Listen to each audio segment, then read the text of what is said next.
Salut à tous et bienvenue dans cette nouvelle formation sur Écrire un programme. Je suis Darius Safak, développeur et formateur. Aujourd'hui, nous allons continuer avec notre formation sur Node.js et on parlera de Express.js. On verra comment utiliser ce package pour développer notre serveur, pour mettre en place un serveur beaucoup plus amélioré avec différentes fonctionnalités. Donc, restez connectés jusqu'à la fin, on se retrouve juste après ça.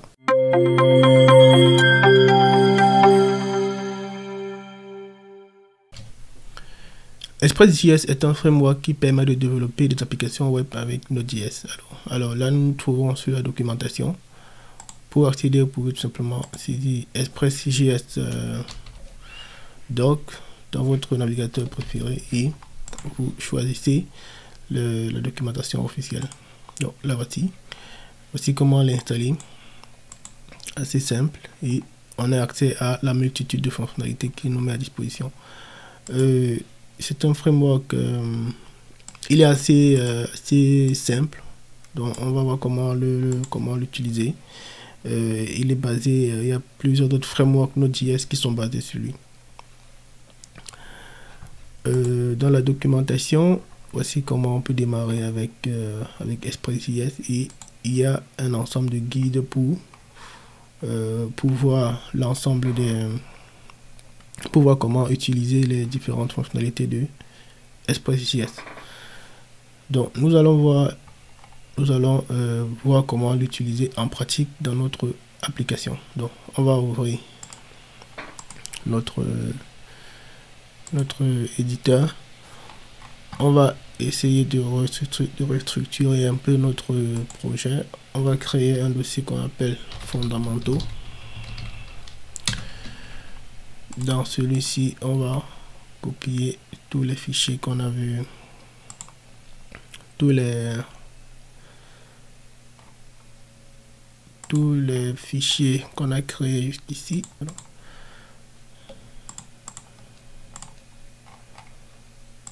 On va les déplacer dans fondamentaux. Question d'avoir notre racine vite. Même le dossier vue, dossier data. Ok. Donc là, c'est tout le reste ici, c'est pour le repository GitHub. Ok, on va créer un nouveau dossier qu'on appelle, on va appeler Express Demo. Ouais. Bon, maintenant, on aura besoin de notre invite de commande pour initialiser le projet. Donc, il faut se rassurer d'être dans... On va se déplacer dans le dossier Express Demo. Il faut se rassurer d'être dans ce dossier avant d'initialiser le projet. Donc, on se déplace. On fait CD pour se déplacer. On va dans Express Demo. C'est marqué là, on est bien dans Express Demo. Ensuite, on initialise le projet avec... Bon, je pense qu'on l'a vu dans une précédente vidéo. Donc on utilise ces commandes qui permettent d'initialiser le projet ou package ou module. Donc, on va faire init npm init-y pour accepter toutes les valeurs par défaut. Ok. Une fois que c'est fait, voici mon package JSON qui a été généré avec les différentes informations par défaut. Maintenant, on va commencer par installer les paquets dont on aura besoin. On va installer Express. Par défaut, il va le rajouter dans le package JSON. Donc, je n'ai pas besoin de rajouter -save. Donc, on sait qu'on rajoute cette option pour que le package soit sauvegardé dans le package.json. Donc, on va pas le rajouter. Ok, Express.js est bel et bien installé. On aura besoin de notre package NodeMon.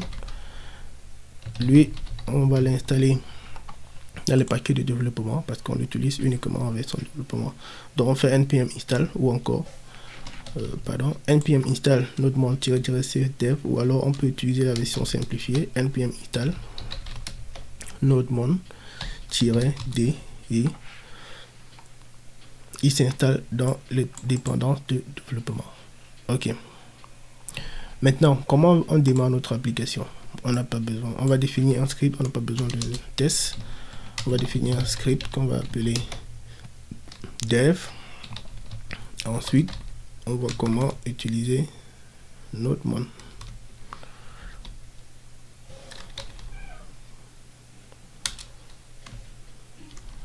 étant donné que on n'a pas installé Nodemon de façon globale, on va l'utiliser de façon locale.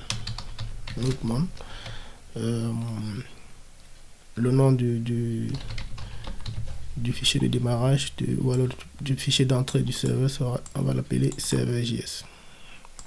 On enregistre, on vient d'avoir créé le fichier serveur.js, on va faire un console.log, on va dire welcome. Ok, on va démarrer maintenant. Une fois qu'on a défini cette commande, on sait comment l'utiliser, c'est npm run dev. Le serveur est démarré, on a bel et bien welcome pour dire qu'il écoute bel et bien ici. Et à chaque fois qu'on fera des modifications, il va tout simplement redémarrer le serveur en autoplate. Cela nous facilitera la tâche parce qu'on n'aura plus à venir l'arrêter et le redémarrer. Donc on va réduire ça un peu. Ok, mettons donc en place maintenant notre serveur. On va inclure Express qu'on vient d'installer. On va appeler la fonction Express pour créer notre projet, notre serveur, et on va définir une variable port qui sera le port 5000. On va dire qu'il écoute sur le port, et enfin on va utiliser un callback pour dire que le serveur est démarré et qu'il est en écoute sur le port qu'on a créé.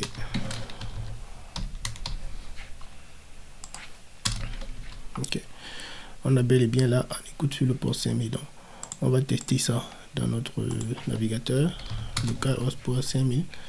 Il dit qu'il ne peut pas obtenir, il retourne une erreur disant qu'il ne peut pas obtenir la route, tout simplement parce qu'on n'a encore défini aucune route.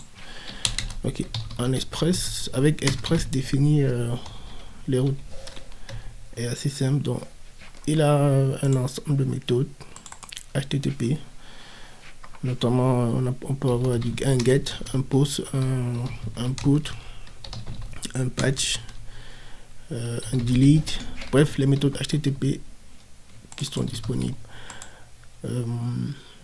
On a get qui prend ce qu'on paramètre un callback,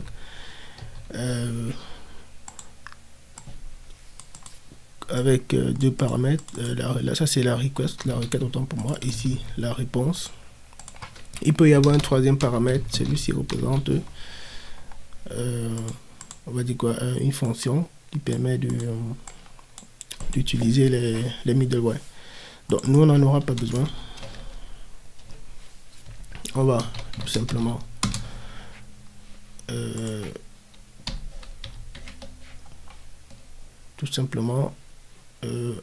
prendre comme paramètre la requête et la réponse, et on va retourner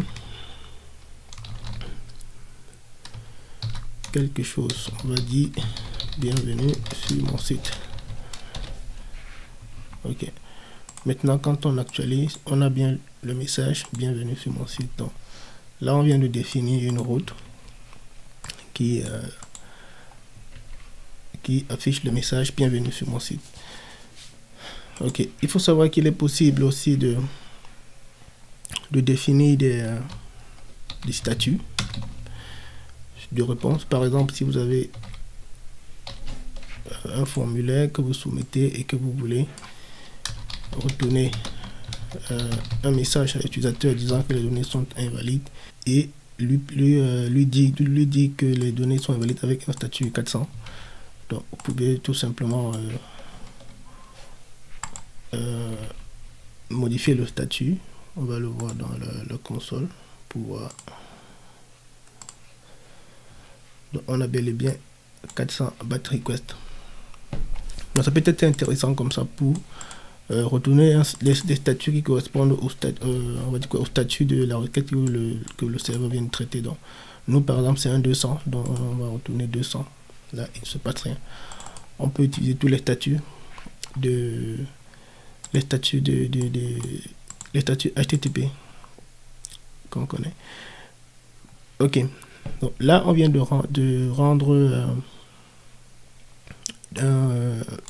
un texte, on va dire. On aimerait bien pouvoir rendre un fichier qui contient notre vue. Donc, qu'est-ce qu'on va faire? Donc, je vais fermer ça. On sait qu'à chaque fois, le serveur va démarrer. Donc, on vient ici. On va créer un dossier qu'on va appeler view. Et à l'intérieur duquel on va créer un fichier qu'on appelle index.html, dans lequel on va mettre du HTML. Ici, on va mettre un titre accueil et un titre de page. Bienvenue sur mon site.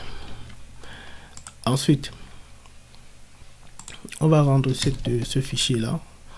On aura besoin de construire le chemin de fichier. Pour cela, j'aurai besoin, on sait que pour manipuler les chemins, on utilise le module path de Node.js. Et donc, qu'est-ce que je vais faire? Je vais utiliser la fonction sendFile.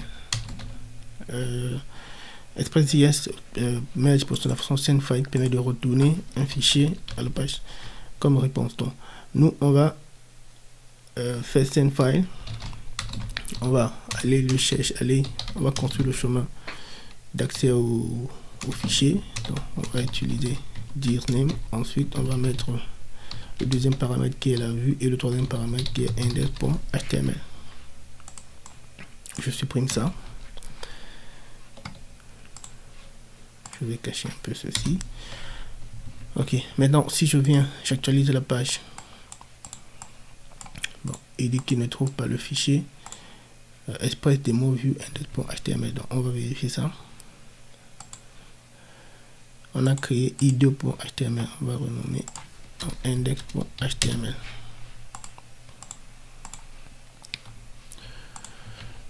On actualise la page. Il marque là bienvenue sur mon site. Ok. Bon, on a juste un L là. Bon. Ok, là on vient de voir comment rendre, comment retourner une vue qui est dans un fichier séparé. Mais seulement on aimerait bien pouvoir retourner des variables à cette vue. Par exemple, si j'ai une variable name qui représente le nom de l'utilisateur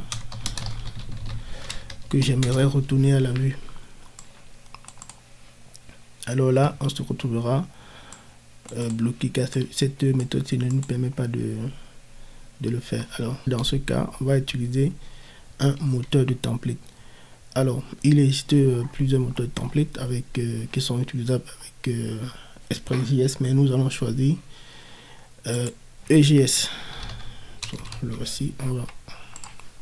Donc, on a EJS, on a Bug, on a Blade et bien d'autres encore. Donc nous allons choisir EJS.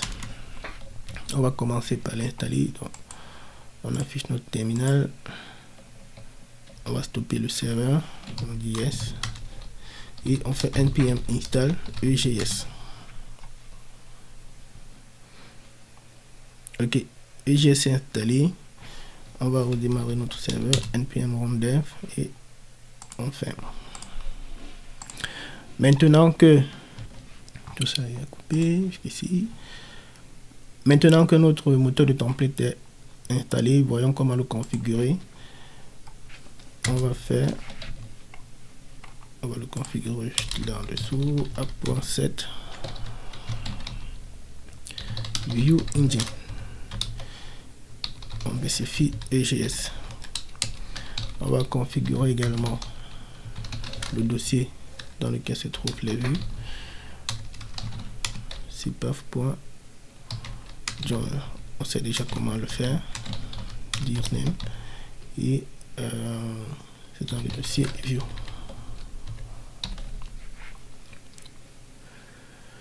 Maintenant, comment on fait pour rendre le premier template?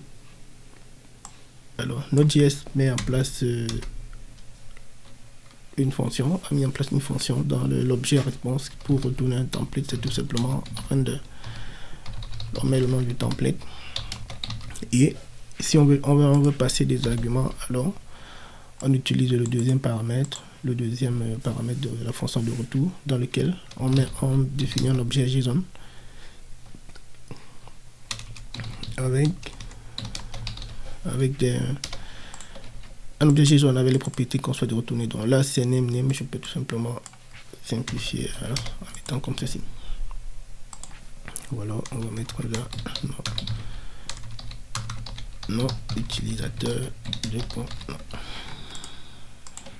Maintenant, il faut créer ce template-ci parce que il faut créer ce template-ci parce que si on vient là, on actualise la page, il va dire qu'il ne retrouve pas la vue index. On vient dans index, on va renommer notre template.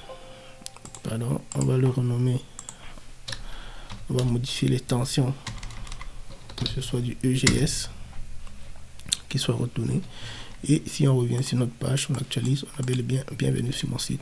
L'avantage ici, c'est qu'on peut maintenant utiliser des variables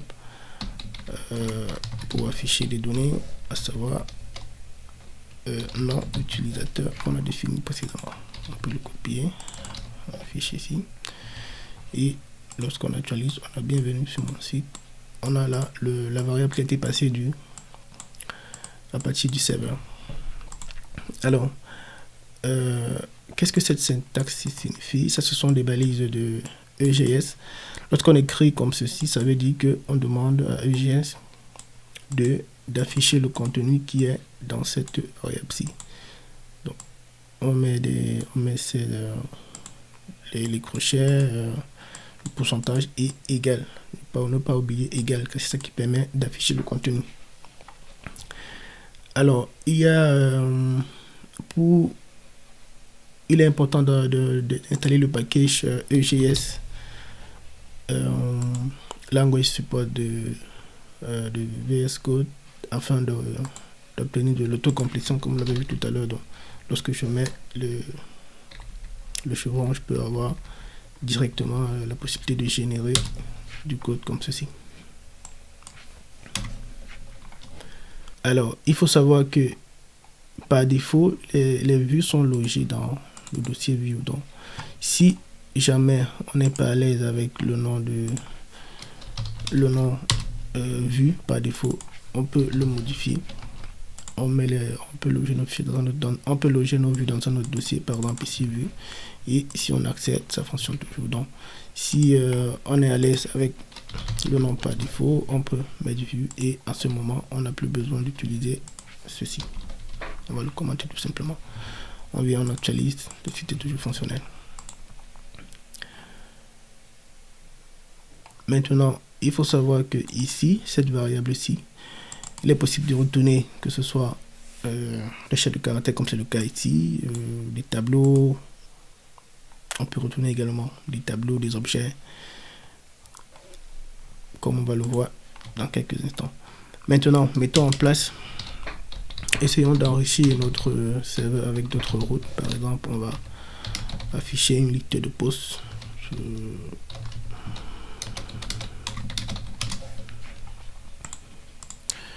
Je vais créer un dossier dans le projet que je vais appeler data.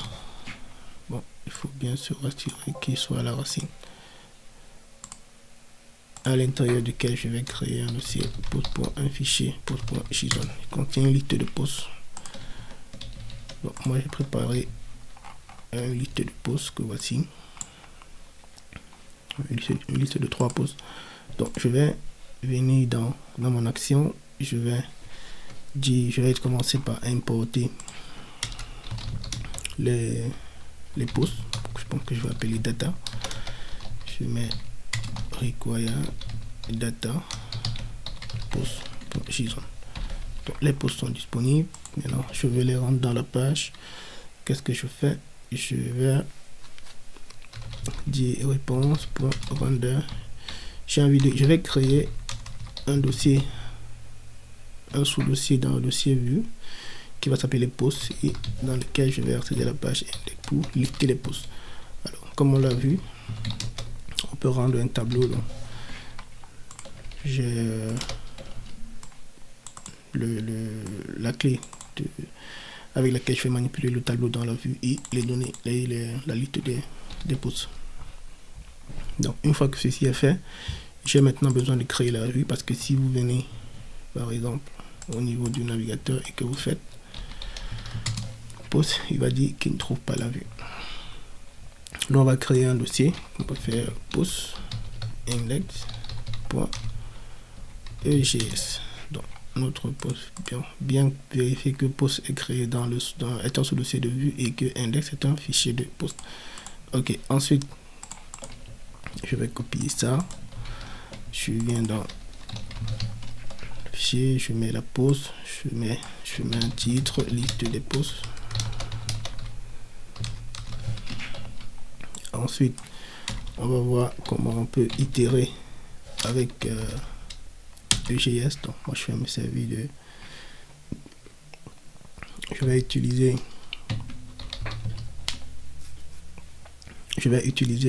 l'autocomplétion pour générer ce petit bout de code.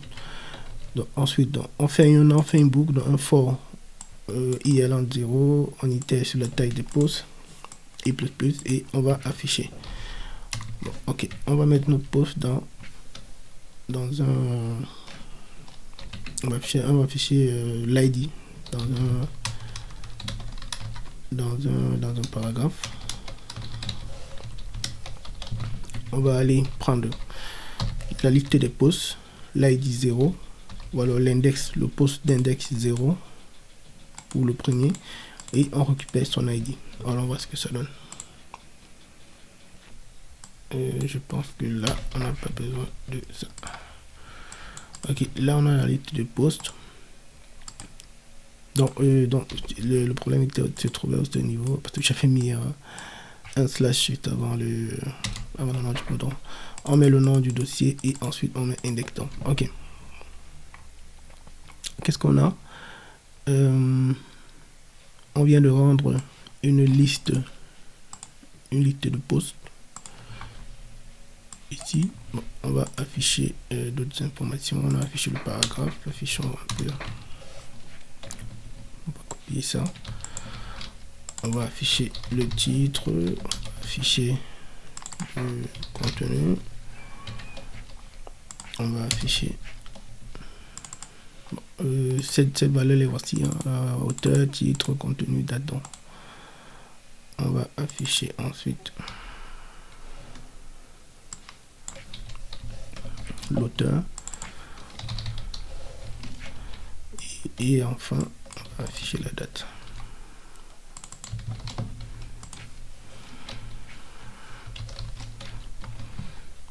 On actualise, qu'est-ce que ça donne? On va mettre un séparateur ici. Donc on a la liste des postes, on va fermer ça. On a une liste de postes que voici.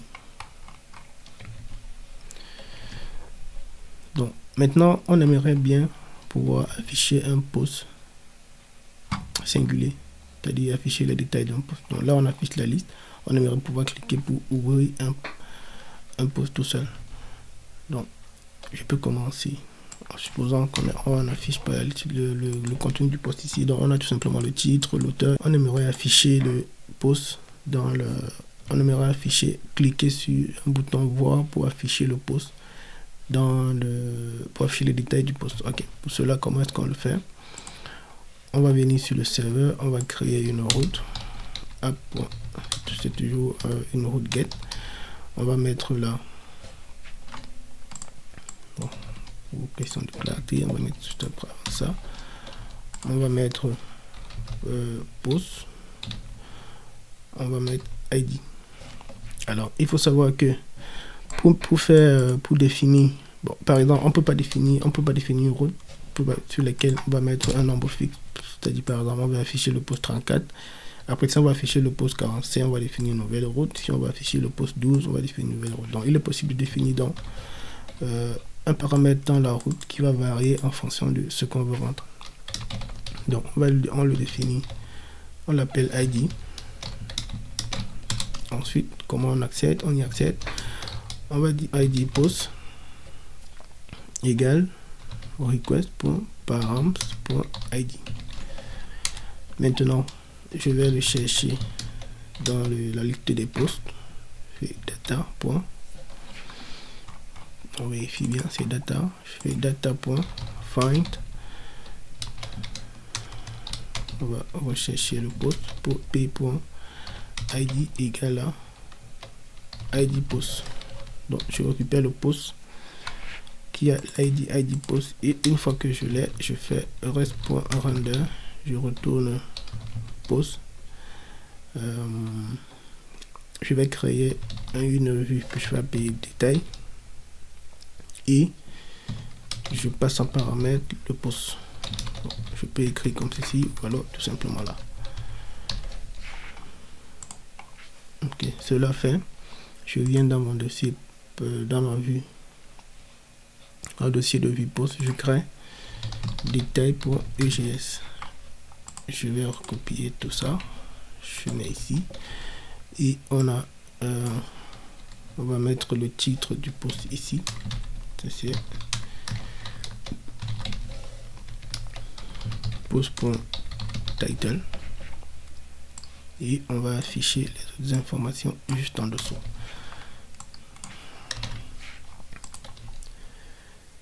On va juste renommer ça. Maintenant, ça s'appelle tout simplement dans la variable post. Donc, on a le title, on va enlever ça ici. On a l'auteur. Bon, on va remplacer ça par content. Ok, maintenant on aimerait rajouter un lien ici sur lequel on va pouvoir cliquer pour aller sur le post. Donc, on va rajouter le lien qu'on a créé, ces posts, et on va rendre un contenu dynamique, à savoir post autant pour moi index.id. Donc on va créer, il va générer la route post et à la suite il va rajouter l'id du post. On actualise.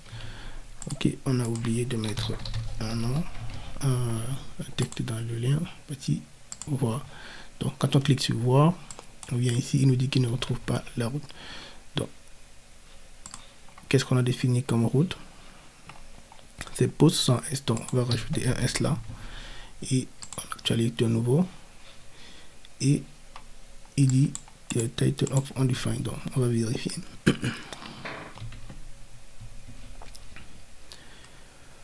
Donc ce qu'il faut savoir, c'est que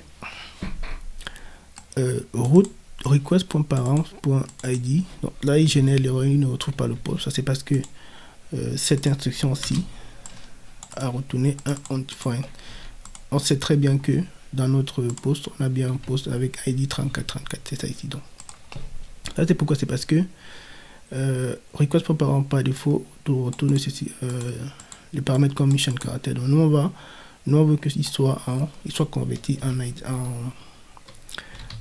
nombre. Donc on va le parser, on va appeler la fonction passing pour le convertir en entier. Ça c'est pourquoi, c'est parce que ici en bas, là ici en dessous, on a fait une comparaison qui compare sur le type et le contenu de la variable. Donc une solution, c'est d'enlever ceci, c'est-à-dire on fait une comparaison uniquement sur le contenu et pas sur le type. Alors si on actualise,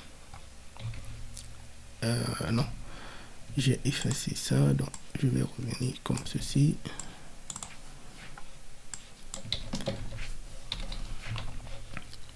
On a le post qui est là. Une autre solution, c'est de revenir sur pass in et de laisser la comparaison qui était là avant. On a notre post. Donc ça dépendra de votre choix. Donc nous on va faire une comparaison simple.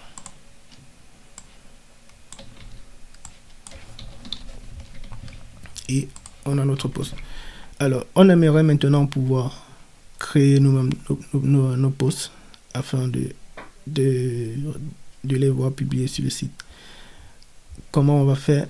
On va commencer par définir une route app.get /post/new. On a un paramètre requête de réponse et on va retourner la vue. Ça sera post / new. Bon, si je vais essayer d'y accéder, là, qu'est-ce qu'il dit? Cannot read property title of only file. Alors, qu'est-ce qui se passe? C'est que Node.js ou alors Express.js, il interprète les routes ou alors il exécute le code du haut vers le bas. Cela veut dire quand je lui demande d'accéder à la route new, qu'est-ce qu'il va faire? Il vient vérifier si ça ne correspond pas. Il vérifie si ça ne correspond pas. Quand il arrive ici, il voit bel et bien, j'ai dit que cette valeur ici est variable. Alors, quand il voit new, il voit que ça peut correspondre bel et bien. C'est une valeur variable, ça correspond bel et bien à cette route-ci. Alors, il s'arrête là. Et l'instruction ici va chercher le post qui a pour ID new, qui ne retrouve pas, et on a cette erreur qui est générée. Donc c'est vrai, on peut embellir un peu ça en renvoyant un message 404, mais ça fera l'objet d'une autre vidéo. Donc nous, qu'est-ce qu'on va faire? Ok, une solution, c'est de déplacer la route new avant ça.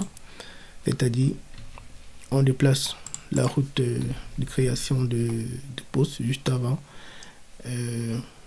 la route d'affichage des détails du post. Donc maintenant on a une autre erreur, il ne retrouve pas la vue new, donc on va aller la créer. New.egs que voici. Ok, vous aurez remarqué que on ne cesse de dupliquer du code dans les différentes vues. Par exemple ici on a tout ce même code qui revient, pareil ici on a tout ce même code qui revient. Ce qu'on aimerait faire, c'est de pouvoir réutiliser ces parties ici. Donc on va voir comment le faire juste après. Voyons d'abord comment créer le post. On va dire nouveau post.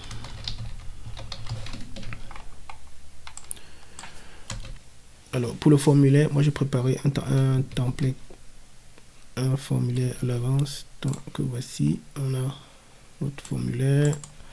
L'action c'est /post, la méthode post, on a un titre avec un nom titre qui sera renvoyé au niveau du serveur, un contenu avec nom content et un auteur avec le nom d'attribut auteur, et enfin un bouton créé pour soumettre le formulaire. Maintenant on actualise la page, qu'est-ce que ça donne? On a un nouveau post avec le titre, le contenu et l'auteur. Donc on va mettre un titre, à savoir je sais pas trop, développer vos applications avec C#. Ici mon post pour développer les applications avec C#.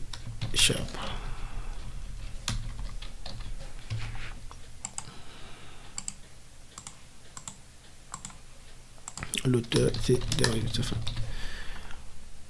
Ok, si on clique sur créer, ça va pas fonctionner parce que la route n'existe pas. On va essayer, on clique cannot get post, on va aller la créer au niveau du serveur. Donc on est ici, on va faire app.post. Donc c'est une route une méthode, la méthode http post. Donc on utilise tout simplement la fonction post express. Ensuite le chemin c'est post comme ceci, et on a requête pour réponse.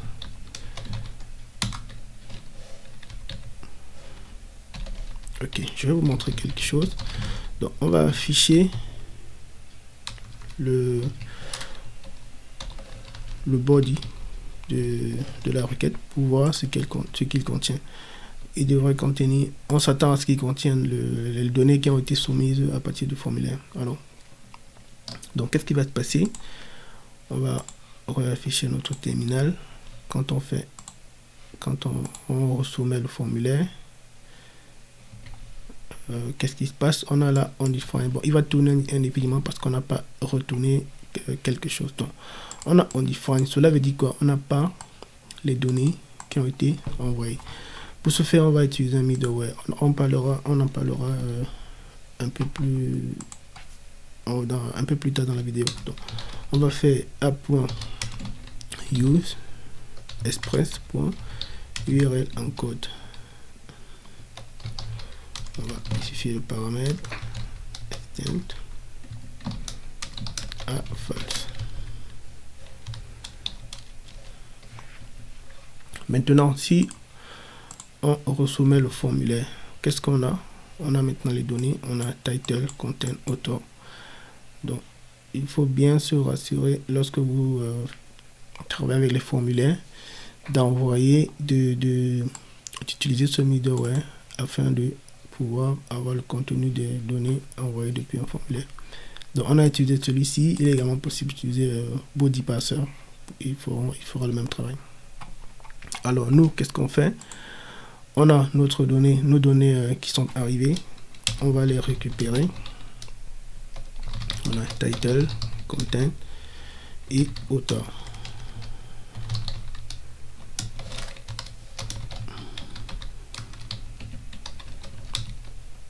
Ensuite, on a besoin également d'un ID qu'on va générer.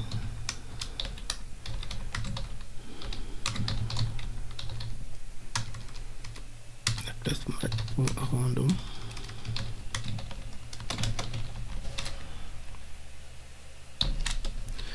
Maintenant, on va faire data.push. On le rajoute dans le tableau de données.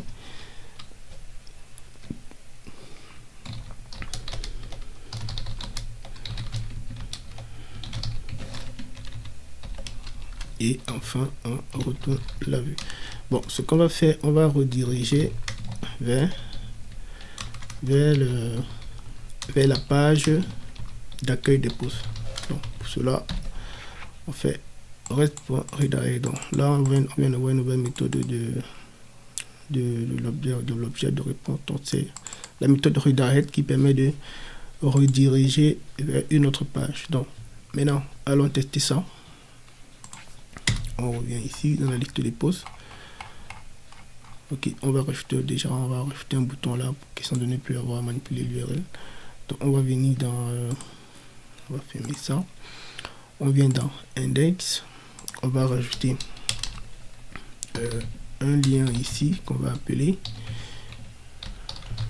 nouveau post. Donc le lien c'est lui, on va mettre là nouveau post.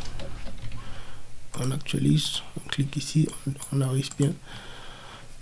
On va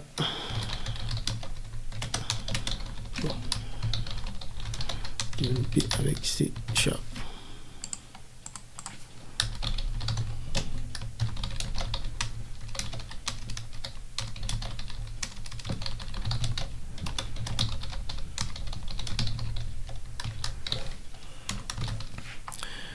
L'auteur, c'est Darius Safar. Donc, on va soumettre ça.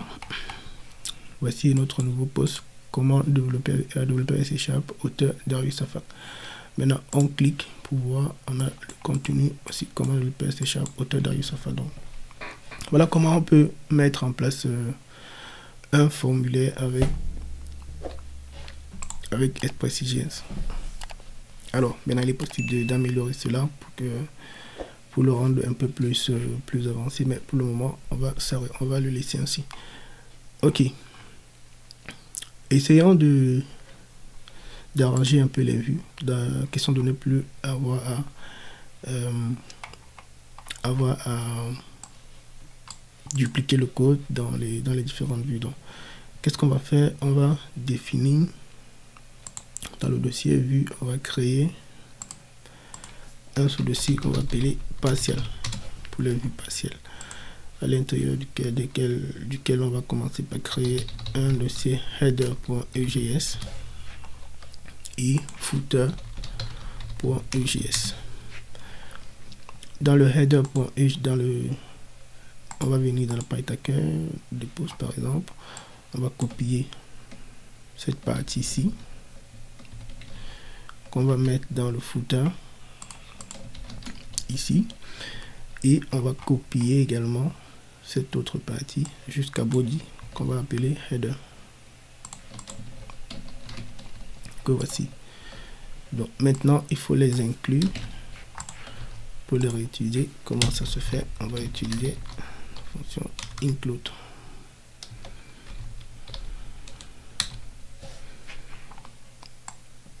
Alors,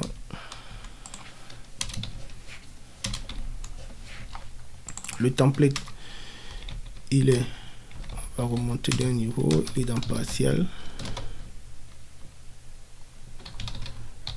Ensuite, on a header.egs. On va faire pareil pour le footer. Ça, c'est la page d'index. On va tester ça. On retourne ici, on actualise, il dit unexpected.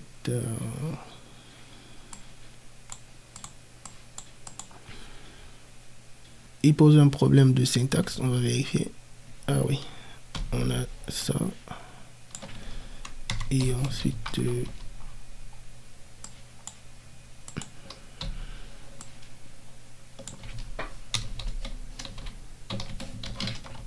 ok, donc. Ok, alors maintenant tester. Qu'est-ce que ça donne? On a bel et bien notre liste de postons. On va voir comment intégrer cela dans les autres modules. Dans la page de détail, on va intégrer le header, ensuite le footer.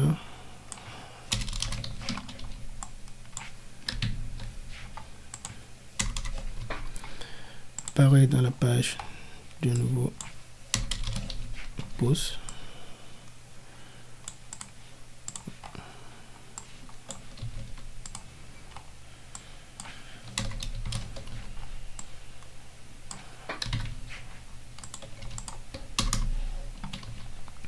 Ok, ça veut dire maintenant pour créer un nouveau post, on est là, pour afficher les détails, on est là. Maintenant on va faire pareil sur la page d'accueil. On inclut le header et on va chercher le footer.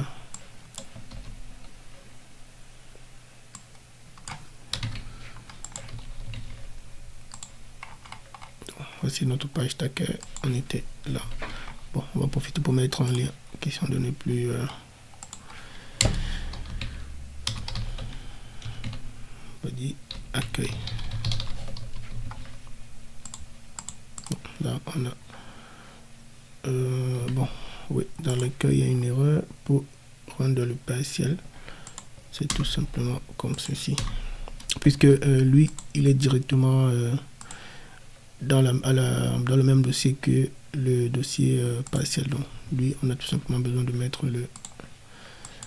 le point slash. Ok, maintenant dans les détails des posts aussi, on va mettre un lien qui permet de retourner à la liste des posts. On va dire liste. Bienvenue sur mon site. Index, on va inclure. On va mettre un lien post, on va dire liste de posts. On est là, on va à l'accueil, on vient ici, nouveau post, voir la liste. Ok. Maintenant, cela fait, on va voir toute autre chose. Donc, imaginez-vous que on aimerait gérer aussi les commentaires, c'est-à-dire on va dupliquer cette partie ici, on va créer du moins un autre bloc pour les commentaires. Ensuite on va créer un autre bloc pour gérer les utilisateurs des posts, après ainsi de suite. On voit que en le faisant notre fichier serveur, qui est le fichier d'entrée de l'application, commence à s'alourdir. Alors Express a prévu quelque chose qui nous permet de mieux structurer notre projet afin de le rendre plus facilement compréhensible. Et maintenant on va donc voir comment le faire. On va créer un dossier qu'on va appeler route, à l'intérieur duquel on va créer post-route.js. Alors ici on aura besoin d'Express. On va l'inclure. Cette fois, on va définir un routeur. Alors, un routeur, c'est quoi? On peut voir cela comme une mini application de Express, puisque avec le routeur, on peut faire également plusieurs choses dont il est possible de faire avec tout simplement la fonction Express. Donc, comme on va le voir, on va copier tout le code des posts qu'on a fait précédemment. On va coller ici. On va remplacer app par routeur.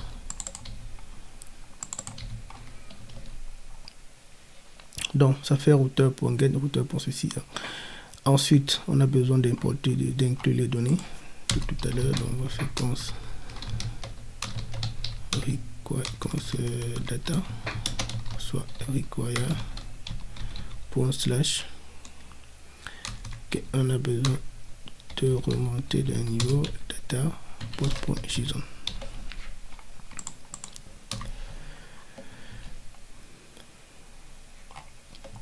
Maintenant, pour les inclure dans notre... bon, on peut supprimer ceci quand ils sont plus utilisés. Pour les importer dans au niveau du projet, au niveau de du point d'entrée de l'application, on va utiliser const user root égale require root post root. Alors, si on fait ça et qu'on teste en bas, ça va pas marcher. Vous savez pourquoi? Parce que on a tout simplement pas exporté les routes qu'on a définies ici. Donc on va utiliser le module export routeur.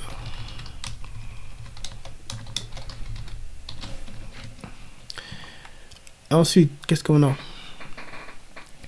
On va utiliser la fonction use pour intégrer les routes qu'on a définies.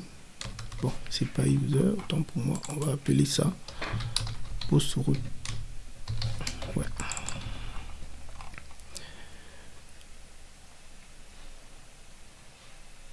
On va profiter pour renommer également le fichier, question d'uniformiser cela. Donc post route. Voici l'importation dans le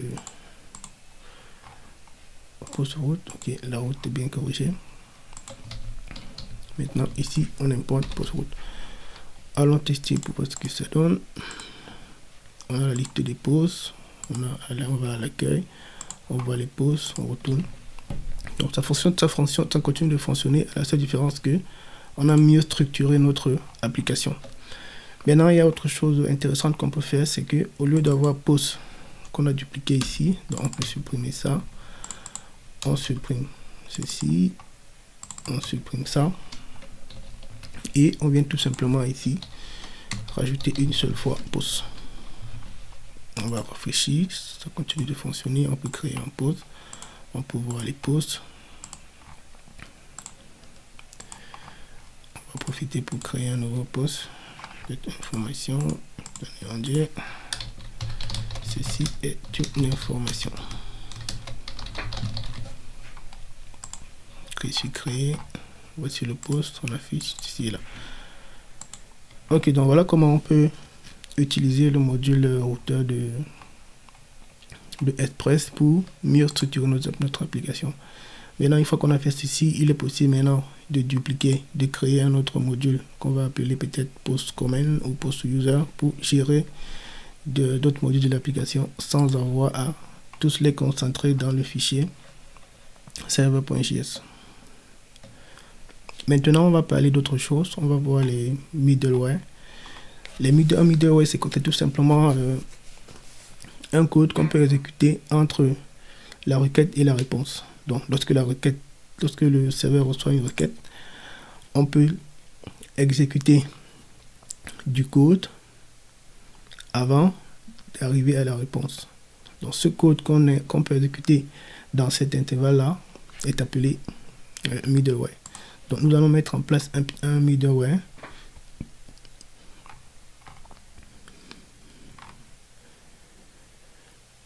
On va mettre en place un middleware pour afficher les logs dans dans la console par exemple. Donc on va profiter pour utiliser un peu la modularité. Donc on va créer un dossier middleware. On va créer logger.js. Donc c'est le logger, c'est-à-dire il va afficher, il va loguer les informations. Il va loguer les informations qu'on va lui donner. Cela permet de aussi pour avoir un peu la traçabilité sur notre serveur. Donc, qu'est-ce qu'on va faire? On va créer une fonction qui va prendre un paramètre. Alors, ce qu'il faut savoir, c'est qu'un middleware a toujours au moins 3 paramètres. Très important, c'est cette fonction-ci. Alors, voici la requête qu'on a reçue. On peut modifier la réponse. Et on appelle next pour continuer l'exécution du traitement de la requête. Donc si je fais par exemple là, je vais faire console.log requête. Je vais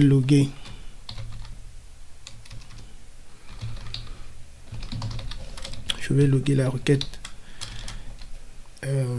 l'URL de la requête que l'utilisateur a reçue. Si jamais j'écris le code comme ça et je n'appelle pas next, on va voir ce que ça donne. Donc on n'oublie pas d'exporter le module. On vient dans server.js, on va l'importer. Const.logger ou toi require./middleware logger. Maintenant, comment est-ce qu'on l'utilise? C'est très simple. On fait app.use logger. Donc là, j'utilise le logger. On va faire le test. On va se rendre compte que le logger va s'exécuter, mais on n'aura pas de résultat au niveau du navigateur, tout simplement parce qu'on n'a pas appelé next pour continuer le traitement de la requête. Donc, on va voir ça. On va voir un exemple. Donc, si j'actualise cette page, elle va tourner sans s'arrêter, tout simplement parce que on a exécuté le middleware et on n'a pas passé la main. On n'a pas passé la main à l'autre middleware ou alors pour faire continuer l'exécution de notre requête. Donc pour ce faire, il est important à la fin de l'exécution de notre middleware appeler la fonction next pour que la requête continue à faire le traitement. Ok. Qu'est-ce qu'on va faire? Bon, là il affiche une erreur parce que ça c'était la donnée qu'on a créée, le post qu'on a créé dans l'application. Donc quand le serveur redémarre à chaque fois, il réinstalle les données. Donc les données qui ont été créées sont supprimées tout simplement. Donc on a la liste des posts, on peut voir le post, on peut retourner. Donc à chaque fois notre middleware s'exécute, donc il log l'URL à laquelle on accède. Donc ici, vous voyez là. Ok, ça c'est un middleware pour loguer les informations, on peut l'enrichir. Il est également possible de mettre en place un middleware pour gérer l'authentification, par exemple. On va voir autre chose, mais dans le middleware tel qu'on l'a défini, il est utilisé de façon globale. Vous voyez sur toutes les routes auxquelles j'accède, j'ai le middleware qui s'exécute. Il est possible de le limiter à une action uniquement.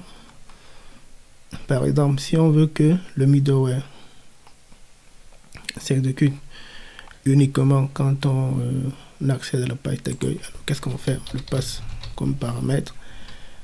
Deuxième paramètre de la fonction get. Et si on actualise ici, le middleware n'est pas exécuté maintenant. Si on revient à l'accueil, on a quelque chose qui est affiché là. Alors il faut préciser qu'on peut mettre autant de middleware ici. Ils vont s'exécuter les uns après les autres. Ensuite on aura la réponse qui sera retournée à l'utilisateur.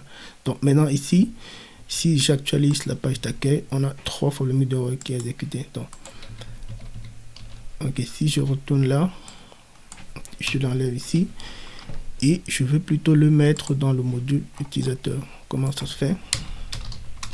Je vais commencer par l'importer ici et je fais un require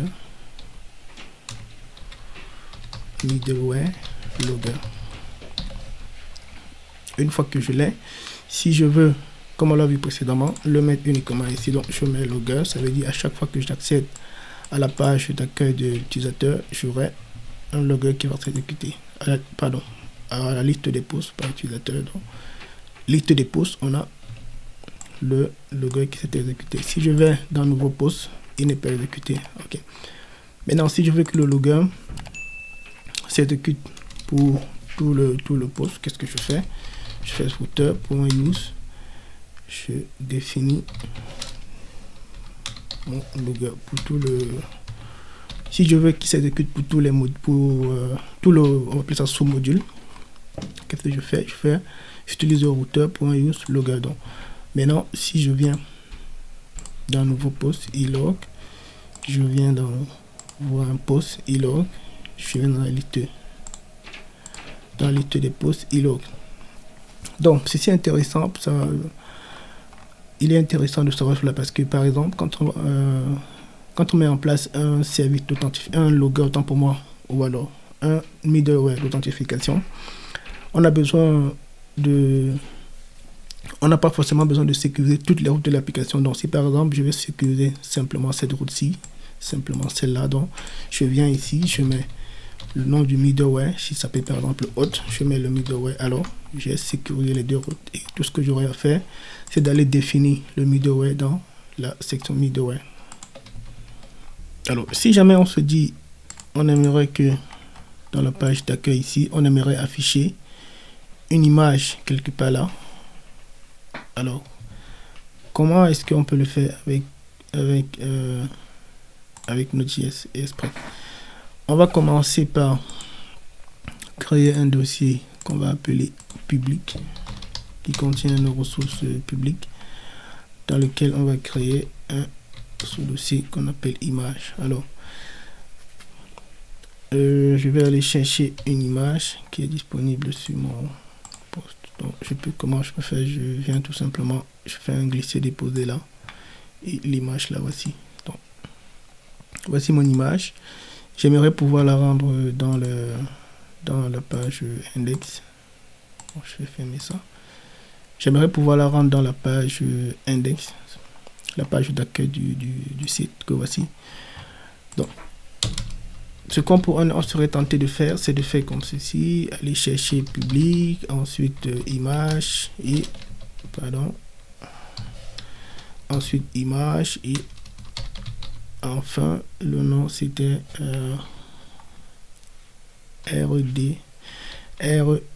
rpd.jpeg. On va mettre le nom orange.dido. Donc, on peut être tenté de faire ceci. Alors, si on va sur le site, on actualise, on voit que ça ne s'affiche pas, tout simplement parce que... Alors, le raccourci pour afficher la console, c'est CTRL-SHIFT-I, donc c'est là, c'est disponible là. CTRL-SHIFT-I, ça peut varier en fonction de votre navigateur. Donc, j'appuie CTRL-SHIFT-I, je le cache, et CTRL-SHIFT-I, je l'ouvre. Alors, il ne retrouve pas la ressource que je lui ai passée. Et voilà un 404. Alors, comment on peut le faire avec Express? On va aller au niveau du serveur. On va utiliser un autre middleware.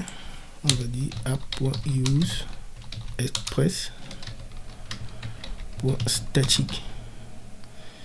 On lui passe en paramètre le nom du dossier dans lequel on a nos ressources statiques. Alors, lorsque j'ai fait ça, je vais maintenant dans ma vue. Tout le dossier ici est statique, donc je n'ai pas besoin de le spécifier. J'efface tout simplement là. Je mets la route, donc je viens dans le dossier que j'ai spécifié statique, c'est celui-ci. Ça veut dire pour accéder aux ressources statiques qui sont dans ce dossier, je commence maintenant par le, si c'est un sous-dossier, je commence la route par le sous-dossier, ou alors si c'est directement un fichier, je commence par le nom du fichier.